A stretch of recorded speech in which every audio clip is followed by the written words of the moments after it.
매일 성경 묵상을 돕는 해설 가이드입니다. 안녕하세요. 묵상 코치입니다. 함께 읽고 나눌 말씀은 사도행전 28장 16절에서 31절까지 말씀입니다. 바울은 가택연금 형태로 갇히게 되었지만 비교적 자유롭게 사람들을 만날 수 있었습니다. 그는 먼저 로마에 있는 유대 지도자들을 만나 자신의 무죄를 호소하였습니다.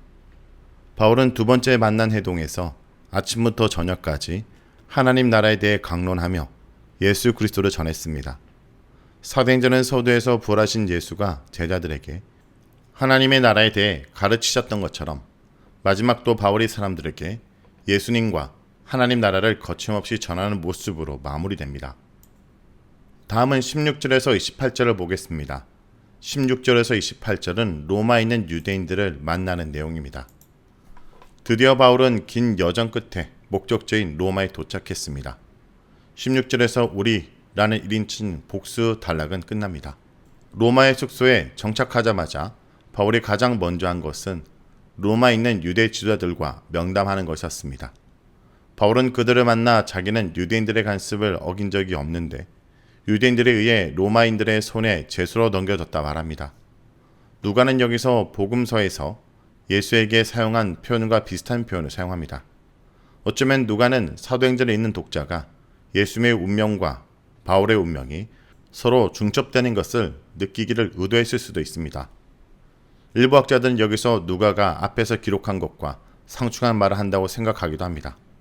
즉, 앞에서는 바울이 로마인을 통해 유대인의 손에서 구원받았다 기록했는데 여기서는 유대인들에 의해 로마인의 손에 넘겨졌다 말한다는 것입니다. 하지만 누가는 여기서 이 사건을 세부적으로 묘사하기보다는 그 내용의 골자만을 이야기하려고 한 것 같습니다. 유대인들이 벨릭스와 베스도 앞에서 바울을 고발한 것을 보면 이 말이 전혀 잘못된 것이 아님을 알 수 있습니다. 로마인들이 자기를 석방하려 했지만 그것을 유대인들이 반대했기 때문이라고 바울은 자기가 가이사에게 상소한 이유를 밝힙니다. 바울의 이 말에는 유대 지도자들에게 자신의 입장을 설명하고 그들을 해오라는 의도가 담겨 있습니다. 20절에 이스라엘의 소망은 메시아의 오심과 부활에 관한 소망을 가리킵니다. 다시 말해 바울은 자신이 신실한 유대인 신자이기 때문에 지금 로마인의 죄수가 되었음을 강조하는 것입니다.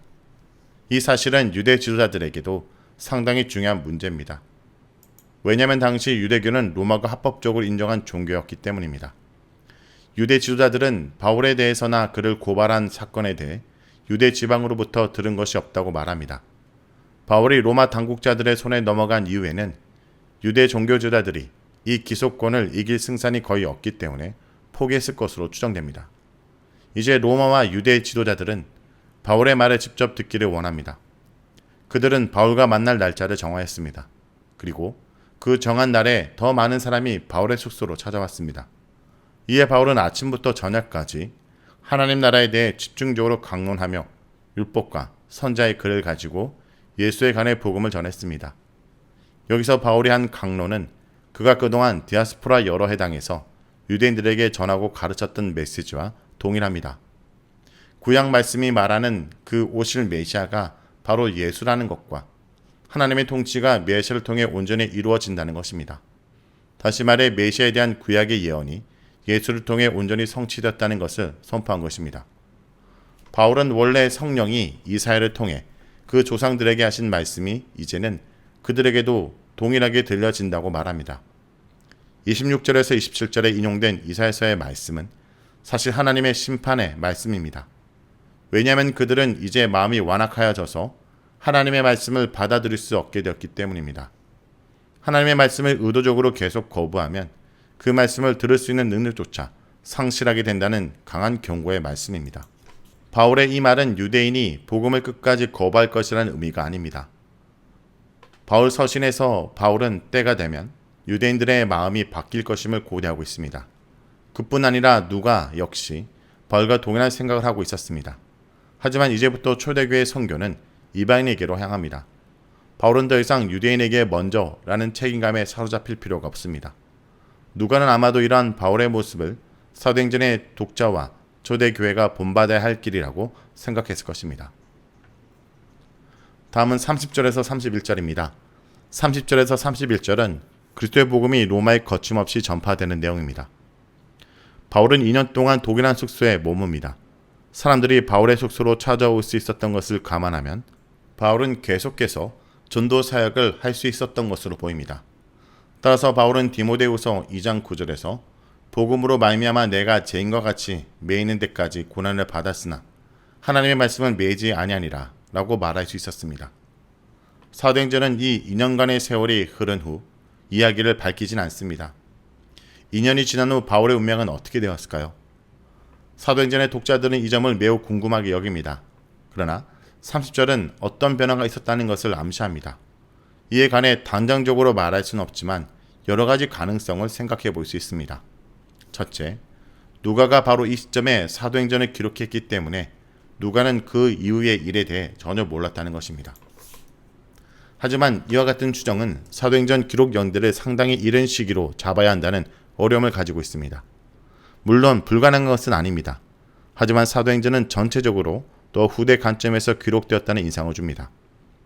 누가가 사도행전을 통해 초대교회의 역사를 기록할 때 어느 정도 시간을 두고 해고할 시간이 필요했을 것이기 때문입니다.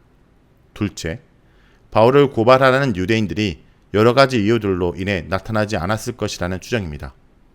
이런 상황에서 사도 바울이 자동적으로 석방되었을 가능성이 존재합니다. 그러나 우리는 이에 대해 전혀 아는 바가 없습니다.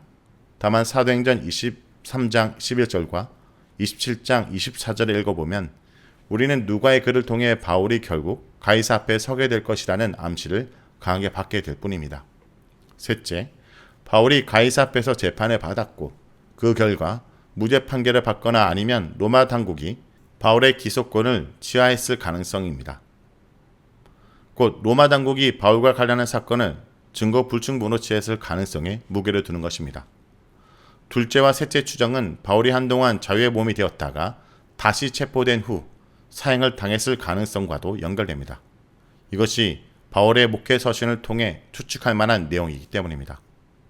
넷째, 바울이 이 시점에 재판을 받고 사형을 당했지만 누가는 바울의 순교를 사도행전에 기록하고 싶지 않다는 추정입니다.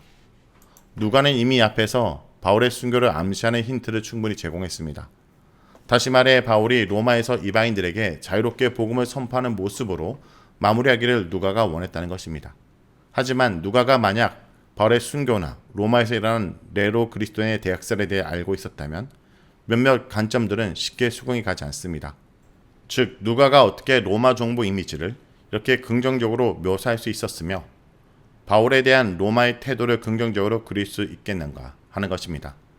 따라서 결론적으로 이 문제에 대한 명확한 결론은 쉽지 않습니다. 자, 바울의 마지막이 어떻게 마무리되었든지 간에 어쨌든 바울의 최후 운명은 그가 전한 복음과 비교하면 부차적인 것이라고 말할 수 있습니다. 사도행전이 남긴 바울의 마지막 모습은 바울이 이방인들에게 지금까지 사도행전에서 지속적으로 선포해왔던 그 동일한 메시지를 담대하고 거침없이 선포하는 모습입니다. 이 마지막 표현이 내포하고 있는 의미는 바울에 대한 고발이 모두 거짓이고 불의한 것이었으며 마침내 하나님이 바울의 손을 들어주셨다는 것입니다. 사도행전은 이제 그 누구도 예수 그리스도의 복음이 온 세계에 전파되는 것을 막을 수 없으며 이 복음은 반드시 승리할 것이라는 강한 메시지로 끝을 맺습니다. 성도 여러분, 300년 후에 제국을 복음으로 삼키고 유럽의 문명을 변혁하게 될 하나님 나라 운동은 참으로 소박하고 미미하지만 담대하고 거침없이 바울의 셋집 성경 공부에서 시작되었습니다.